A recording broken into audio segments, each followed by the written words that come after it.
আমার ভাই ও বোনেরা, আশা করি আপনারা সবাই ভালো আছেন।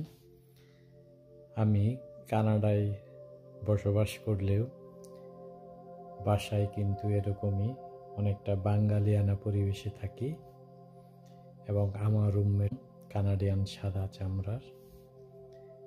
তিনি কিন্তু আমার এই সংস্কৃতিকে খুবই অ্যাপ্রিসিয়েট করেন। প্রথমত আমি বাঙালি, বাংলা আমার ভাষা, সুতরাং আমাদের নিজ নিজ ইতিহাস ঐতিহ্য অবশ্যই বহন করতে হবে। কানাডার যে প্রভিন্সে আছি সেটা হলো কুইবেকের একটি শহর মন্ট্রিয়াল। এই কুইবেকে এমন একটা শহর, গত বছরের জুন মাসে আইন করে ইংরেজি সেবা বন্ধ করে দেওয়া হয়েছে, বিশেষ করে সরকারি অফিস আদালতে। আপনারা চিন্তা করতে পারছেন, কানাডার রাষ্ট্রীয় ভাষা ইংরেজি, কিন্তু এই প্রভিন্সে ইংরেজি চলবে না। এটা একটা বিষয়। তো আমি ছোটকাল থেকে ইংরেজির প্রতি আমার খুব দুর্বলতা। আমি ইংরেজি শিখে আসছি, ইংরেজি মুভি দেখে আসছি, কিন্তু এখানে এসে আমার ফ্রেঞ্চ ল্যাঙ্গুয়েজ শিখতে হচ্ছে। সুতরাং আমি বাংলা, ইংরেজি এবং ফ্রেঞ্চ এই তিনটি ভাষাই জানি।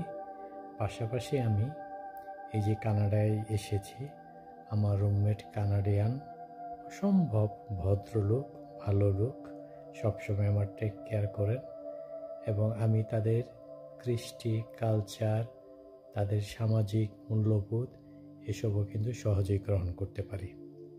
আসলে যারা শিক্ষিত, সংস্কৃতিবান, তারা কিন্তু সব কালচার এবং সংস্কৃতিকেই সমান মর্যাদা দিয়ে দেখেন। সেদিন একটা হাদিস দেখলাম, এই যে সম্প্রতি এক মোল্লা, কাঠমোল্লা, তিনি জন্মদিবস হারাম বলে ঘোষণা দিচ্ছেন।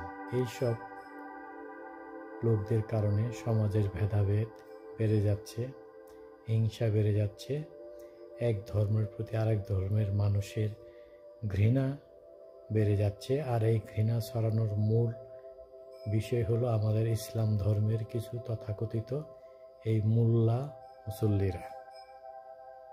সুতরাং চলুন আমরা ঘৃণা না ছড়িয়ে ভালোবাসা ছড়াই, সবাইকে আপন করে নেওয়ার চেষ্টা করি। এই প্রত্যাশা করে সবাই ভালো থাকবেন।